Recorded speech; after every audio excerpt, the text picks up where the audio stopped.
আজকের খুতবার আলোচ্য বিষয়ে সূরা নূরের দুটি আয়াত থেকে একটু কম। এই আয়াতগুলোতে এমন এক মূলনীতি আলোচনা করা হয়েছে যার দ্বারা আমরা শুধু বিবাহ নামক প্রতিষ্ঠানটিকে বুঝব না, বরং সমাজে কিভাবে মানুষকে বিবাহ বন্ধনে আবদ্ধ করা যায় তাও বুঝব। আল্লাহ আযজা ওয়া জাল যার চেয়ে কেউ বেশি অলঙ্কারপূর্ণ ভাষায় কথা বলে না, অল্প কিছু শব্দের মাধ্যমেই তিনি এই বিষয়টাকে চমৎকারভাবে তুলে ধরেছেন যে কিভাবে মুসলিম কমিউনিটি এবং মুসলিম পরিবারগুলো তাদের ছেলে মেয়েদের বিয়ে দেওয়ার বিষয়টি চিন্তা করবে। বস্তুত এটা শুধু আপনার ছেলে বা মেয়ের বিয়ে দেওয়ার ব্যাপার নয়। যখন এই আয়াতগুলো অবতীর্ণ হয় তখন বহু মানুষ মাত্র ইসলামের ছায়াতলে আশ্রয় গ্রহণ করেছে।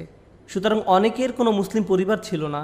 এমন অনেক মহিলা ছিলেন যাদের পিতামাতা মুসলিম ছিল না, তারা তাকে সমর্থন দিচ্ছিলেন না, তারা এখন সাহাবিয়াত এবং তারা অবিবাহিতা অথবা যাদের বিবাহ ভেঙে গেছে, অধিকন্তু সন্তান সন্ততিও আছে ইত্যাদি।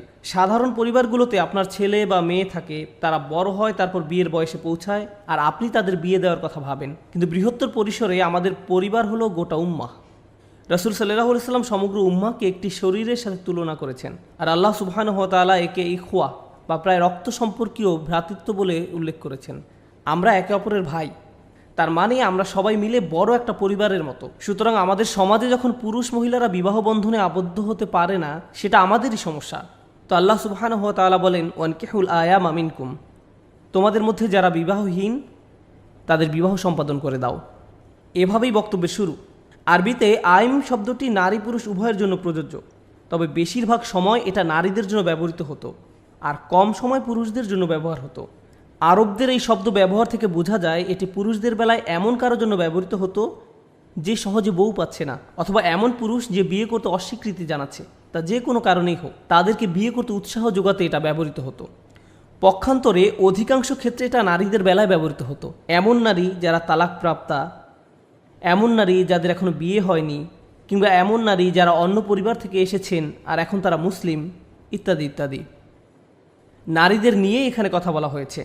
এখানে মজার যে বিষয়টার প্রতি আমি দৃষ্টি আকর্ষণ করতে চাই তা হলো আল্লাহ আযজা ওয়া জাল্লা এখানে সর্বপ্রথম তালাকপ্রাপ্তা নারীদের কথা উল্লেখ করেছেন। তালাকপ্রাপ্তা নারীদের প্রতি প্রথম দৃষ্টি দিয়েছেন উম্মুল মুমিনিন তথা রাসূল সাল্লাল্লাহু আলাইহি ওয়াসাল্লামের স্ত্রীদের মাঝে অধিকাংশ ছিলেন তালাকপ্রাপ্তা বা বিধবা। রাসূল সাল্লাল্লাহু আলাইহি ওয়াসাল্লামের সুন্নাহ হলো তালাকপ্রাপ্তা বা বিধবাদের বিয়ে করা। এটাই আসলে আমাদের রাসূল সাল্লাল্লাহু আলাইহি ওয়াসাল্লামের একটি সুন্নাহ ছিল। এই সুন্নাহটিকে এখন সম্পূর্ণ বিপরীত দৃষ্টিকোণ থেকে দেখা হয়। কেউ যখন কোনো তালাকপ্রাপ্তা কাউকে বিয়ে করার কথা বলে বা বিধবা কাউকে বিয়ে করার কথা বলে, তখন তাকে বলা হয় তুমি কি পাগল হয়ে গেছো। আর এটা আমাদের প্রিয় রাসূল সাল্লাল্লাহু আলাইহি ওয়াসাল্লামের দেখানো সুন্নাহর সম্পূর্ণ বিপরীত আচরণ। প্রকৃতপক্ষে আল্লাহ যে আয়াতে রাসূল সাল্লাল্লাহু আলাইহি ওয়াসাল্লামকে বর্তমান স্ত্রীদের স্থলে নতুন স্ত্রী দেওয়ার সম্ভাবনার কথা বলেন, সেখানে তিনি প্রথমে বলেছেন সাইয়্যিবাত, তারপরে বলেছেন আবকারা, আমি তাকে অন্য নারী বিয়ে করাবো। এখানে তিনি সাইয়্যিবাত বা অকুমারী নারীদের কথা প্রথমে বলেছেন, তারপরে বলেছেন আবকারা বা কুমারীদের কথা যাদের আগে কখনো বিয়ে হয়নি। কোরআনের এই পর্যায়ক্রমকে অনেক মুফাসসির বিশেষ গুরুত্ব দিয়ে তুলে ধরেছেন। তারা বলেন এখানে আল্লাহ যাদের আগেও একবার বিয়ে হয়েছে তাদেরকে অগ্রাধিকার দিয়েছেন, কারণ সমাজে এদের কথা মানুষ সহজেই ভুলে যায়। কিন্তু আমাদের উম্মায় আমরা কাউকে পেছনে ফেলে রাখি না, পেছনে ফেলে রাখে। আল্লাহ যখন বলেন তোমাদের মাঝে অবিবাহিতদের বিয়ে দিয়ে দাও, তাদেরকে বিয়ে করার সুযোগ দাও, বিয়ে দিয়ে দাও, এই নির্দেশনাটি ব্যাপকতা বোঝায়। এই নির্দেশনাটি কাদের জন্য প্রযোজ্য? আপনি হয়তো চিন্তা করবেন ছেলেটা যখন পড়ালেখা শেষ করবে, তারপর যখন একটা ভালো চাকরি পাবে, যখন সে অনেক টাকা জমাবে, যখন সে তার পিতামাতাকেও খরচের কিছু টাকা ফেরত দেবে,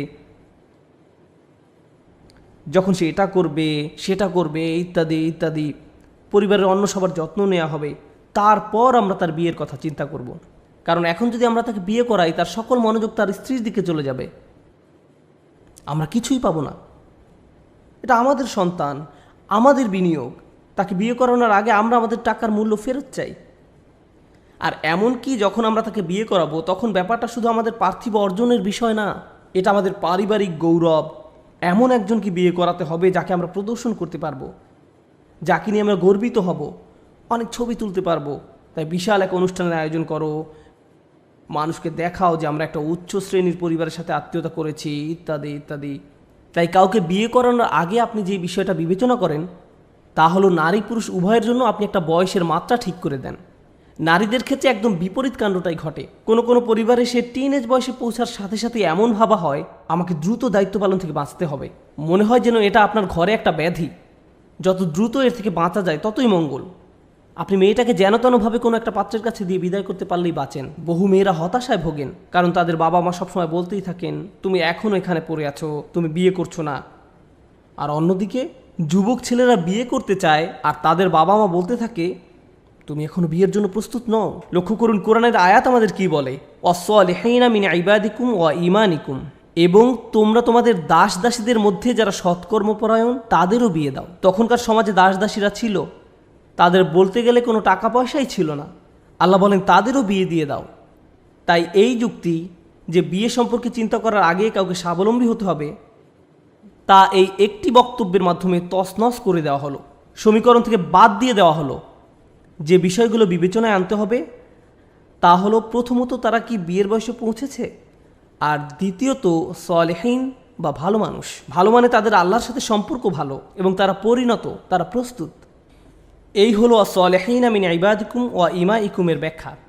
তারপর আল্লাহ এর সাথে যোগ করে আরও বলেন, কারণ এখনও বহু মানুষ এই বিষয়টাকে গুরুত্বপূর্ণ মনে করে, ইয়াকুনু ফুকারা ইউগনিহুমুল্লাহু মিন ফাদলিহ, তারা যদি নিঃস্ব হয় তবে আল্লাহ নিজ অনুগ্রহে তাদেরকে সচ্ছল করে দেবেন। কারণ টাকা পয়সার বিষয়টা আল্লাহ নিকট ক্ষুদ্র সমস্যা, তবে আল্লাহ নিজ অনুগ্রহে তাদেরকে সচ্ছল করে দেবেন।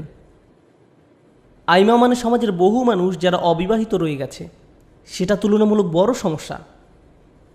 অর্থকড়ি না থাকা ছোট সমস্যা, কিন্তু মানুষের মাঝে সম্পর্ক জুড়ে না দেওয়া আল্লাহর নিকট অনেক বড় একটি সমস্যা।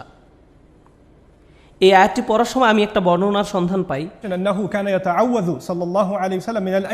রাসূল সাল্লাল্লাহু আলাইহি সাল্লাম এমন সমাজ থেকে আল্লাহর নিকট আশ্রয় চাইতেন যেখানে প্রচুর অবিবাহিত মানুষ রয়েছে। তিনি উম্মার এমন অবস্থা হওয়া সম্পর্কে উদ্বিগ্ন ছিলেন যেখানে প্রচুর অবিবাহিত মানুষ থাকবে আর তারা এটা নিয়ে সুখী থাকবে। আসলে এই অবস্থায় তারা সুখী নয়, আর অন্যজনের বেলায় যে বিয়ে করতে চাচ্ছে তাকে বিয়ে করতে দিচ্ছে না। তখন সেই ছেলে বা মেয়ে বলে, যা ঠিক আছে, আমি আর বিয়েই করবো না, একা থাকবো। যখন কেউ বলে আমি একা থাকবো, তার অর্থ এই নয় যে আমি ফেরেশতার মতো থাকবো। নিঃসংকোচে বলতে গেলে আমরা জানি এর মানে কি। একজন 30 বছরের যুবক যে কিনা একজন প্রফেশনাল, ভালো টাকা উপার্জন করেন, অন্যদিকে 28 বছরের এক মেয়ে যে লেখাপড়া শেষ করেছে এখনও অবিবাহিতা, তার মানে এই না যে তাদের কোনো আকাঙ্ক্ষা জাগ্রত হয়নি, পাপ করার সুযোগ তৈরি হয়নি, বা তার আগের দিনের মদিনার মানুষদের মতো ধার্মিক জীবনযাপন করে।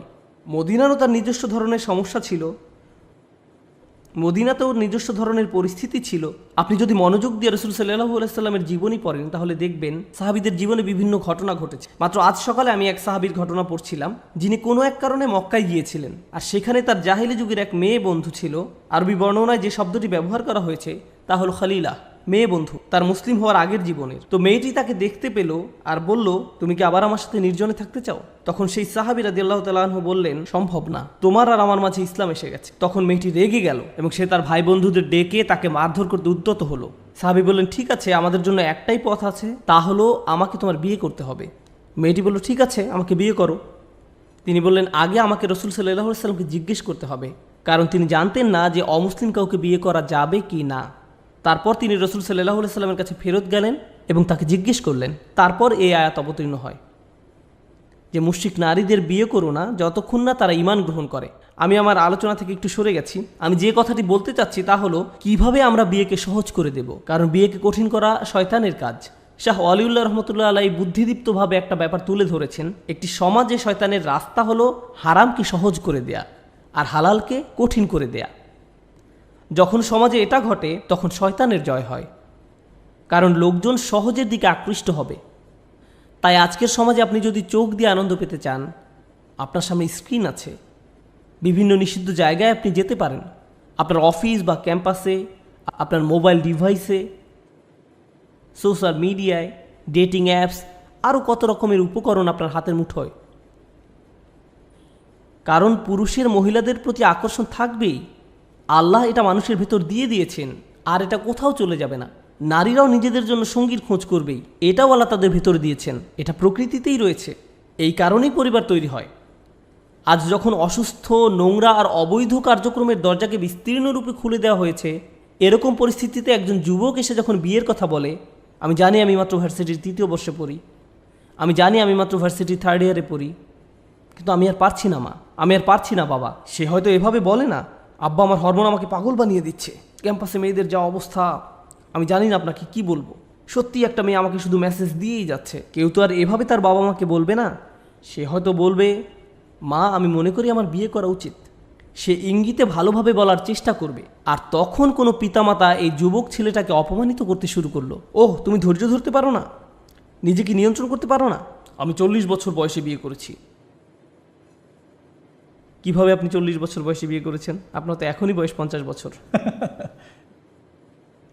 তো আমরা পিতামাতারা অনেক সময় এই ব্যাপারটাকে অত্যাচার এবং দমন করার চেষ্টা করি, যা আল্লাহ প্রাকৃতিকভাবে আমাদের ভেতরে দিয়ে দিয়েছেন। বিশেষত আজকের দিনে যখন হারামকে অত্যন্ত সহজ করে দেওয়া হয়েছে, আপনাকে স্বাভাবিক নিয়মনীতির বাইরে গিয়ে হালালকে সহজ করে দিতে হবে, সাধারণ নিয়মকানুনের বাইরে যেতে হবে। হালালের পথ উন্মুক্ত করার মাধ্যমেই কেবল আপনি হারামকে মোকাবেলা করতে পারবেন। ফলে আমরা আমাদের তরুণ তরুণীদেরকে বলতে পারবো, হালাল পথ তোমাদের জন্য উন্মুক্ত। কোনো ভুল করার চিন্তা করারও আগে আমাদের সাথে কথা বলো, আমাদের জানতে দাও।